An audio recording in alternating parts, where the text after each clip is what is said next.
dulu 5 menit untuk sholat asyar ya. Bagi yang menjalankan sholat asar, mangga dikasih waktu 5 menit ya buat sholat asar. Siap, Bu.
Oke, sudah sholat asarnya? Kalau sudah, bismillahirrahmanirrahim. Assalamualaikum warahmatullahi wabarakatuh. Waalaikumsalam warahmatullahi wabarakatuh. Oke, untuk pertemuan 9 di Kimia Medicinal ini, yang akan menyampaikan materinya saya, yang biasanya kita combine ya sama dosen pakarnya. Sekarang saya mencoba untuk menyampaikan mengenai materi di pertemuan 9 ini. Saya izin untuk share screen ya. Terdengar suara saya? Terdengar, Bu. Terdengar, Bu. Terdengar, Bu.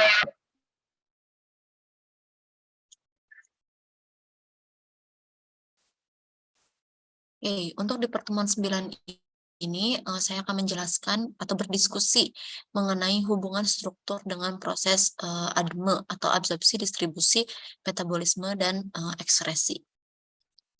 Nah, Fase penentu ini merecall ulang ya bahwa, terjadinya 3 fase penentu aktivitas biologis. Yang pertama ada fase farmasetik, di mana kalau fase farmasetik ini meliputi ada dari formulasinya, kemudian bentuk sediaan, terlarutnya obat aktif, yang mana peran dari fase farmasetik ini untuk mengetahui ketersediaan obat yang, dapat diabsorpsi. Setelah dari fase farmasetik ini masuk ke fase, farmakokinetik. Nah, di mana fase farmakokinetik ini meliputi ADME tadi, absorpsi, distribusi, metabolisme, dan ekskresi. Yang mana perannya dalam fase farmakokinetik ini, yaitu harus, apa ya, menyediakan obat agar dapat mencapai, targetnya atau sasarannya, yaitu reseptor, sehingga dapat menimbulkan respon biologis. Setelah masuk ke fase farmakokinetik, ini akan masuk ke fase farmakodinamik, di mana fase farmakodinamik ini melihat adanya interaksi antara obat dengan reseptor yang sudah sampai dalam, jaringan target, sehingga dapat menimbulkan respon, biologis obat. Ini hanya merecall ulang mengenai 3 fase penentu aktivitas biologis. Ini yang tadi saya sebutkan. Sebentar ya.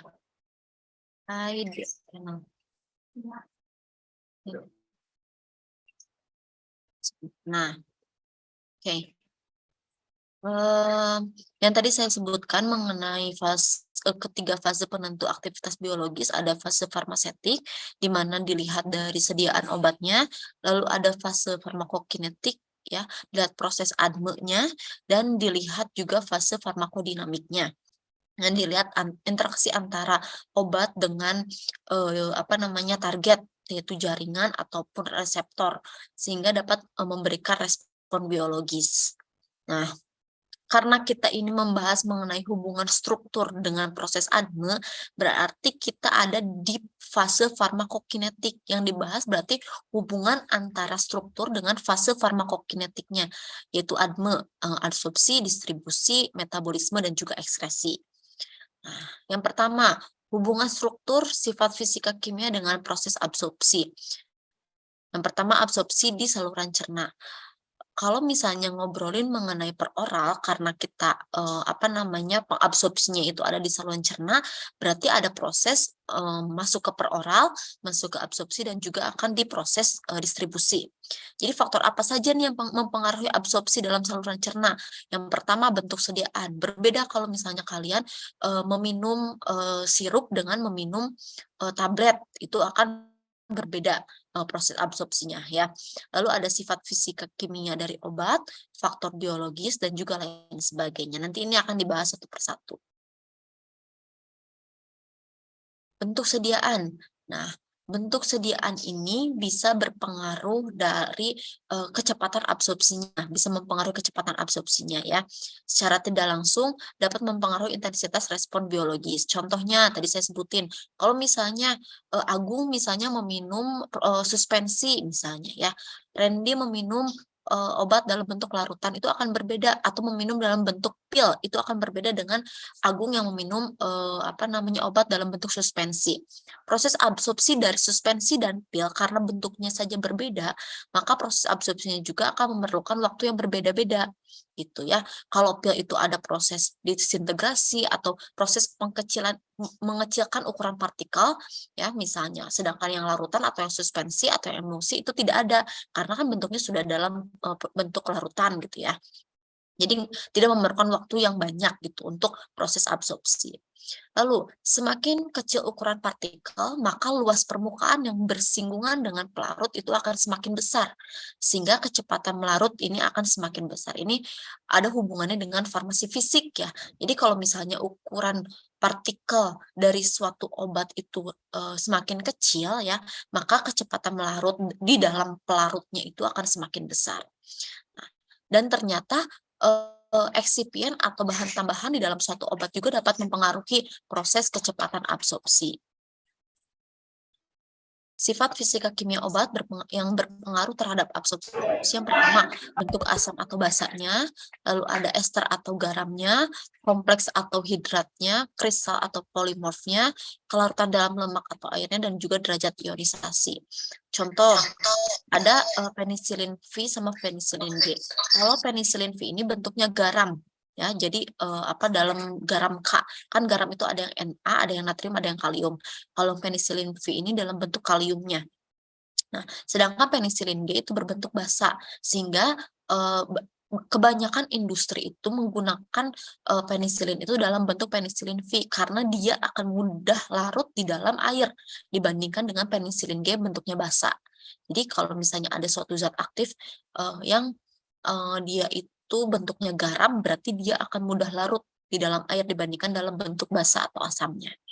Contoh lain, ini apabila dilihat dari bentuk asam atau basanya ya.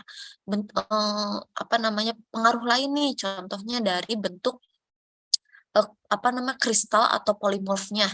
Contohnya novobiosin. Novobiosin itu dia bentuknya amorf, ya.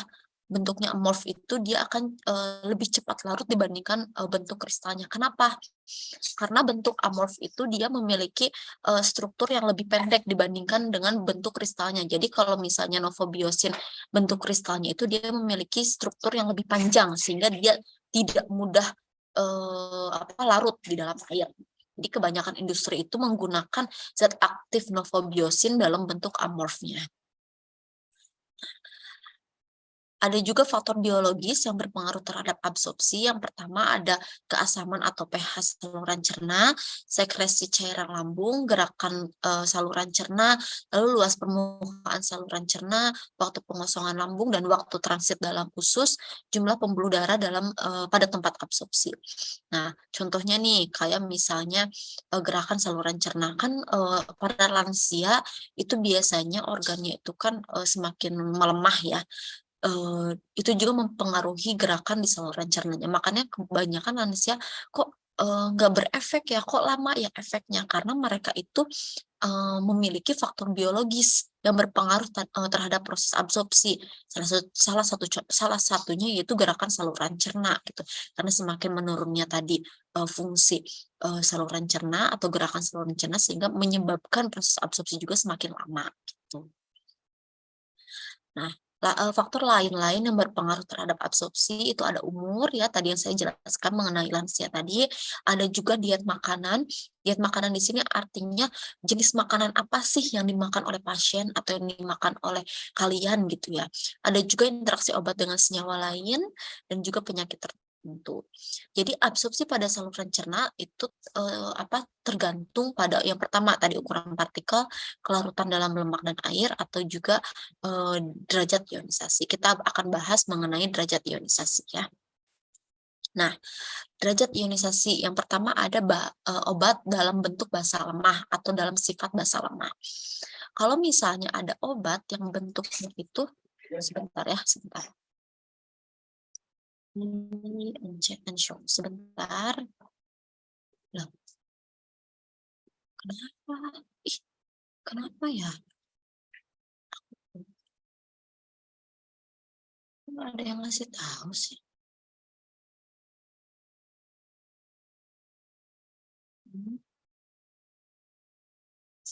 Sebentar.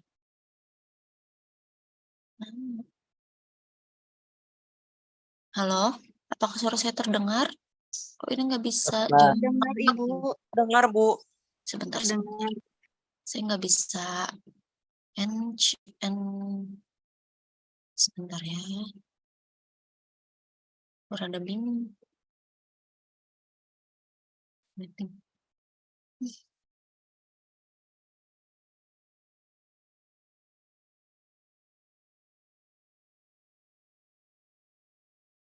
Oke, dilanjutkan aja ya.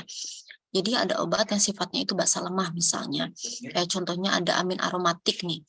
Nah, pada saat obat yang sifatnya itu basa lemah ya, dia itu akan masuk ke dalam lambung terlebih dahulu. Ini basa lemah nih ya, basa lemah. Pada saat dia masuk ke dalam lambung, yang pH-nya itu 1 sampai 3,5, nah dia itu akan berubah yang asalnya amin aromatik ini sifatnya basa lemah, masuk ke dalam lambung, dia akan terionkan, membentuk amin aromatik dengan mengikat NH3+. Kalau misalnya dia sudah sudah terbentuk dalam bentuk ionnya ya di dalam lambung, maka kelarutan pada lemak itu sangat kecil sehingga dia sukar menembus membran lambung. Jadi gini, asalnya ini dia amin aromatik yang sifatnya basa lemah, masuk ke lambung, terionkan menjadi amin aromatik yang mengikat NH3 plus yang bentuknya ion. Karena sudah terionkan, intinya kalau misalnya ada senyawa yang terionkan masuk ke dalam suatu saluran cerna baik itu lambung maupun usus, maka kelarutan pada lemaknya itu akan semakin kecil gitu. Jadi susah untuk menyeberang dari membran satu ke membran yang lain gitu. Misalnya nih dari lambung mau berpindah ke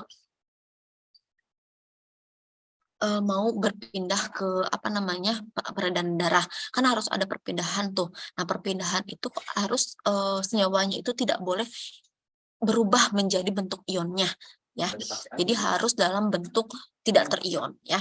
Nah, karena dia sukar larut di dalam lambung sehingga dia masuk tuh ke dalam usus ya yang kondisinya tuh agak basa di pH 5 sampai 8. Nah, pada saat masuk ke dalam usus dia berubah lagi menjadi bentuk tak terionkan kembali yaitu dalam bentuk amin aromatik ya, yang mana kelarutan itu besar dalam lemak. Jadi kalau misalnya obat basa lemah itu akan sangat mudah terserap pada usus ya. Jadi dia tidak akan terserap di lambung, tapi dia akan terionkan di lambung, namun dia akan terserap di saluran cerna usus. Berbeda halnya dengan obat yang sifatnya itu asam lemah.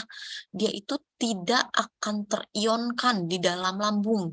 Ya, otomatis kalau tidak terionkan di dalam lambung, maka dia akan sangat mudah akan sangat mudah menembus membran lambungnya gitu karena dia akan sangat mudah larut di dalam lemak. Jadi beda kalau misalnya obat yang sifatnya basa lemah itu dia akan mudah terserap di usus ya. Terionkan di lambung. Kalau obat yang sifatnya asam lemah dia tidak akan terionkan di lambung dan juga dia akan sangat mudah menembus membran lambung ya. Ini penyerapannya itu ada di lambung kalau obat yang sifatnya asam lemah. Yang selanjutnya ada senyawa yang terionisasi sempurna. Biasanya itu yang terionisasi sempurna yang bersifat asam atau basa kuat. Dimana kalau misalnya sifatnya asam atau basa kuat, maka kelarutan pada lemaknya akan sangat rendah, sehingga sangat sukar menembus saluran cerna. Otomatis kalau misalnya dia terionisasi sempurna, akan sangat lama waktu absorpsinya. Jadi misalnya dia terionisasi dulu nih sifatnya basa kuat, berarti otomatis dia akan terionisasi di lambung. Lalu karena ada proses terionisasi sempurna tadi untuk kembali ke sifat aslinya atau ke sifat basanya untuk terserap di dalam usus, maka ada waktu yang cukup lama untuk proses absorpsi. Tuh. Ada juga senyawa yang sangat sukar larut dalam air ya, di mana dia itu tidak akan diabsorpsi oleh saluran cerna. Contohnya ada BaSO4, ada MgO dan juga ALOH3. Nah, contoh dari senyawa yang sangat sukar larut di dalam air ini biasanya terdapat pada senyawa-senyawa untuk asam lambung yang tinggi, contohnya promah. Nah, kan biasanya isinya ada MgO sama ALOH3. Nah, MgO dan ALOH3 di dalam suatu obat untuk mah, dia itu tidak diserap oleh lambung, tapi dia itu untuk menetralkan asam kelebihan asam yang ada di dalam lambung. Jadi dia tidak diserap dan tidak ada pengaruhnya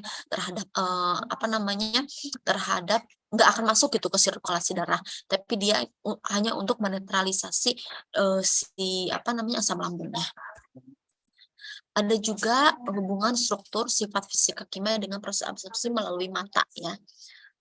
Apabila obat diberikan secara lokal pada mata, maka obat akan diabsorpsi melalui konjungtiva dan kornea. Ya, karena di mata itu kebanyakan yang sifatnya itu banyak lemaknya dibandingkan dengan airnya, maka apa namanya, bentuk yang tidak terion akan lebih cepat diabsorpsi oleh membran mata gitu ya. Nah, di sini juga kecepatan penetrasi di dalam suatu, apa namanya, mata itu dipengaruhi oleh derajat ionisasi dan juga koefisien partisi.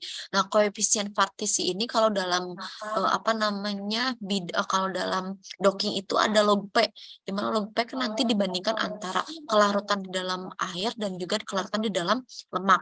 Nah, kalau misalnya, absorpsi melalui mata itu berarti apa namanya, kelarutan di dalam lemaknya itu akan, lebih tinggi dibandingkan kelarutan di dalam air gitu. Sehingga kalau misalnya apa namanya, kelarutan di dalam lemak itu lebih banyak, maka banyak bentuk atau banyak senyawa yang tidak akan terion lebih cepat ya pada saat proses absorpsi, sehingga akan, lebih cepat nih waktu yang dibutuhkannya. Makanya kenapa kalau kita menggunakan tetes mata itu efeknya akan lebih cepat dibandingkan dengan kita, menggunakan apa sih namanya, peroral gitu misalnya, ya. Yang ketiga ada absorpsi melalui paru. Nah, kalau yang melalui paru ini biasanya dilihat, anestesis sistemik yang diberikan secara inhalasi. Nah, membran mukosa saluran nafas karena luas permukaan yang besar, maka absorpsi melalui pembuluh darah paru berjalan dengan cepat. Nah, ya. Jadi kalau misalnya, nah, absorpsi obat melalui paru tergantung pada yang pertama kadar obat dalam alveoli. Alveoli ini seperti apa ya, apa namanya, buah anggur yang ada di paru, yang kecil-kecil itu. Ada juga koefisien partisi gas atau darah, kecepatan aliran darah paru, dan ukuran partikel obat. Di mana kalau misalnya, anestesis sistemik ini berlaku untuk obat dengan ukuran kurang dari 10 mikrometer yang dapat masuk ke peredaran aliran paru. Jadi ada syarat ukurannya. Nah, untuk absorpsi obat melalui paru ini dilihat koefisien partisi gas dalam darah. Kalau misalnya koefisien partisinya itu lebih besar adanya di darah, maka proses absorpsinya itu akan lebih cepat dibandingkan dengan koefisien partisi yang apa namanya, kadar dalam gasnya lebih banyak dibandingkan di darah. Ya. Ada juga absorpsi melalui kulit. Kalau karena kulit itu, tergantung pada, apa namanya, kelarutan obat di dalam lemak, karena epidermis ini, memang, banyaknya itu membran-membran lemak, ya, jadi dilihat kelarutan obat dalam lemaknya. Jadi, apa sih, jadi bukan hanya dilihat, bagaimana kelarutan di dalam air, tapi juga dilihat bagaimana kelarutan di dalam lemak, kalau misalnya absorpsinya melalui kulit, gitu. Kan nggak enak juga ya kalau misalnya kita bikin, apa namanya, krim atau sediaan lotion yang, memang kadar kadar minyaknya lebih banyak dibandingkan dengan kadar airnya, kan disesuaikan ya. Tapi karena, karena epidermis ini kebanyakan membran lemaknya, maka yang paling baik dalam proses absorpsi obat itu yang kelarutan obat dalam lemaknya itu lebih baik, gitu. Dari tadi absorpsi kita masuk ke proses distribusi. Faktor-faktor yang mempengaruhi kecepatan distribusi ya di dalam tubuh, yang pertama ada sifat fisika kimia obat, dilihat dari kelarutan dalam lemaknya, sifat membran biologis, kecepatan distribusi aliran darah pada jaringan dan organ tubuh, ikatan obat dengan sisi kehilangan atau sisi aktifnya ya. Jadi obat dengan reseptor tadi, adanya pengangkutan aktif dari beberapa obat dan massa atau volume jaringan. Ini adalah struktur membran biologis, ini hanya merecall ulang bahwa fungsi utama dari membran biologis ini yang pertama sebagai penghalang dengan sifatnya semi permeabel. Jadi kalau misalnya bayangin aja kalau kalian punya lambung tapi nggak dilapisi itu sama membran biologis, otomatis cairan lambungnya itu kan akan kemana-mana di dalam tubuh ya. Nah, jadi apa namanya, sangat fungsinya sangat apa namanya, sangat jelas dan sangat penting bahwa perlunya adanya membran biologis itu.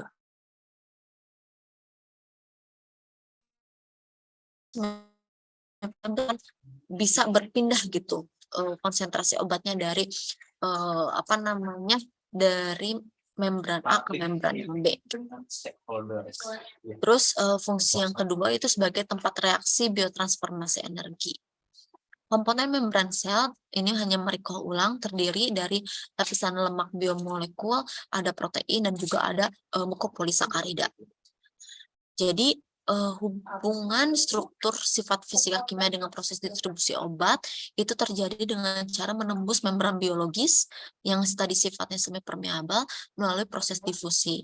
Jadi proses difusi ini kan perpindahan dari konsentrasi tinggi ke konsentrasi yang rendah melalui membran semipermeabel tadi, ya. Nah, di mana mekanismenya tadi dipengaruhi oleh tadi struktur kimia, sifat fisika kimia obat dan juga membran biologis. Nah, masuk ke proses metabolisme, ya. Proses atau perubahan obat dalam tubuh terutama terjadi dalam hati, sebagian kecil diubah di usus, limpa, otot, kulit, dan juga dalam darah. Enzim yang terlibat terikat pada struktur terletak terutama pada membran retikulum endoplasma dan sebagian pada mitokondria. Nah, tujuan dari metabolisme yang pertama itu mengubah obat menjadi metabolit yang tidak aktif dan juga tidak toksik, ya. Terus mengubah senyawa yang relatif nonpolar menjadi lebih polar sehingga mudah diekstraksi. Jadi kalau misalnya ada senyawa yang sifatnya nonpolar nih, nanti di metabolisme ini harus diubah dulu menjadi polar agar mudah dikeluarkan melalui urin. Efek metabolisme obat ada aktivitas biologis, toksisitas juga ada juga masa kerja obat. Nah, faktor yang mempengaruhi metabolisme yang pertama ada faktor genetik atau keturunan, lalu ada perbedaan spesies dan galur, ya, perbedaan jenis kelamin dan juga perbedaan umur. Jadi beda nih kalau misalnya jenis kelamin perempuan dan laki-laki metabolisme kan berbeda ya karena hormonnya pun berbeda. Ada juga perbedaan umur. Misalnya yang lansia dengan yang remaja itu berbeda kan proses metabolismenya karena yang lansia itu organnya kan tadi yang saya sudah bilang semakin menurun fungsi organnya. Ada juga penghambat enzim metabolisme. Jadi contohnya nih ada chloramphenicol atau sulfonamida akan menghambat metabolisme talbutamid dan juga chlorpropamid sehingga terjadi hipoglikemi. Ada induksi enzim metabolisme yang rokok akan meningkatkan oksidasi teofilin. Lalu ada faktor-faktor lain, contohnya ada makanan, kehamilan, karena kehamilan itu kan diganggu ya hormonnya atau ada hormon lain yang muncul. Fungsi hati, pengikatan obat oleh protein plasma, dan juga kekurangan gizi. Ini ada tahapan reaksi metabolisme, ada 2 fase ya. Fase yang pertama itu terdiri dari reaksi fungsionalisasi berupa reaksi oksidasi, reaksi reduksi, dan juga reaksi hidrolisis. Ya, yang mana tujuannya itu memasukkan gugus fungsi yang bersifat polar, contohnya ada OH, COH atau karboksilat dan juga NH2.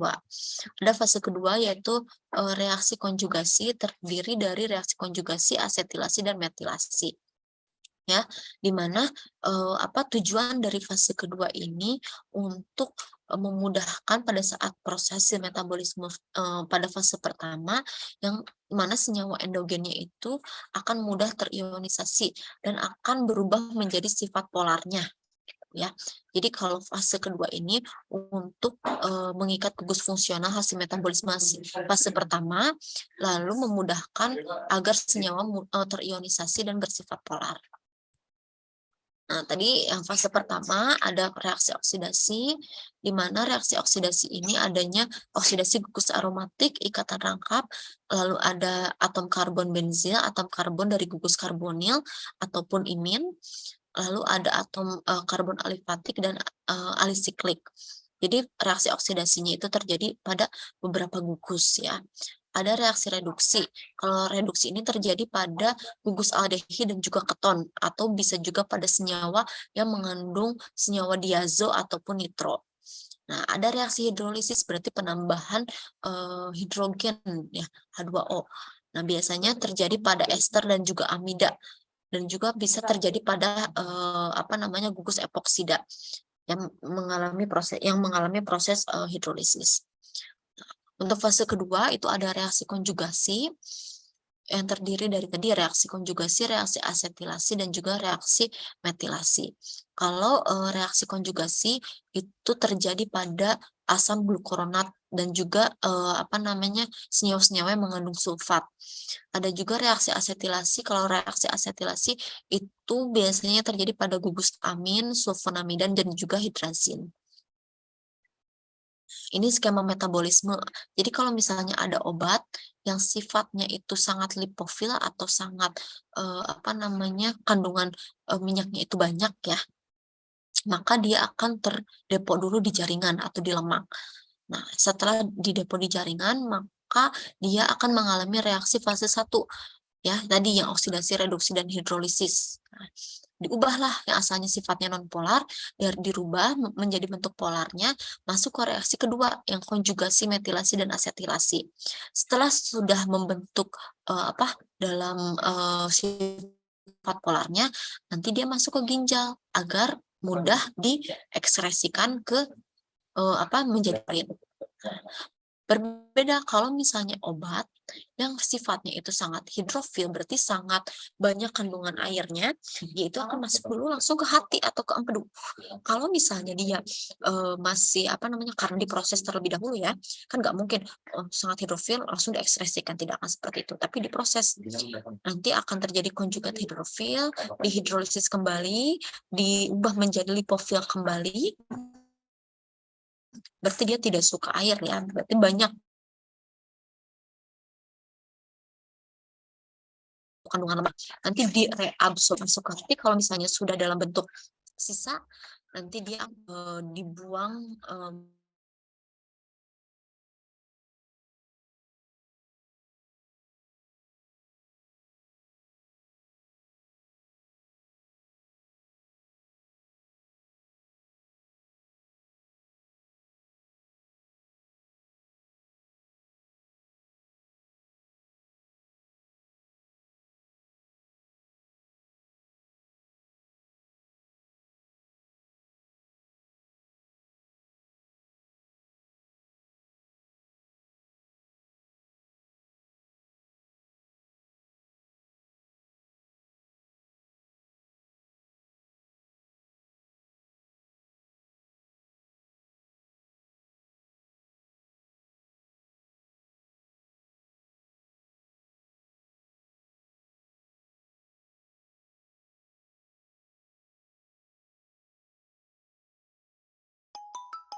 Recording in progress. senyawa-senyawa atau, senyawa yang bisa difiltrat oleh glomerulus itu kalau misalnya obatnya dengan diameter kurang dari 40 angstrom dan juga, berat molekulnya harus kurang dari 5.000 ya.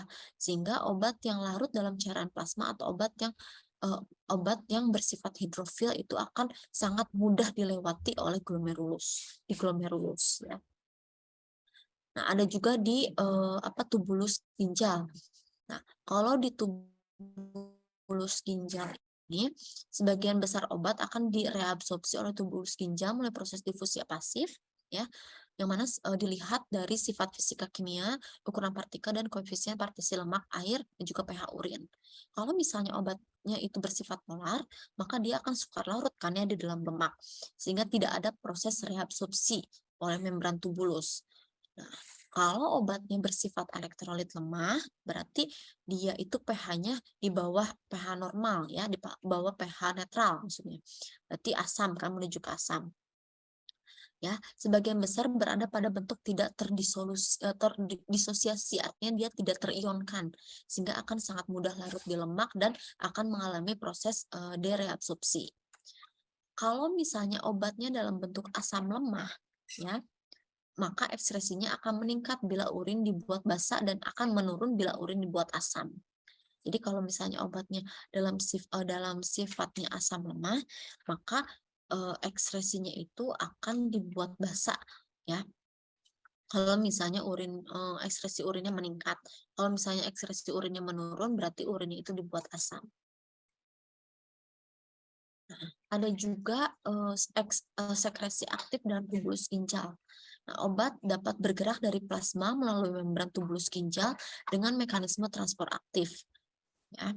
Jadi kalau misalnya sekresi aktif tubulus ginjal ini, dia mekanismenya itu melalui transport aktif.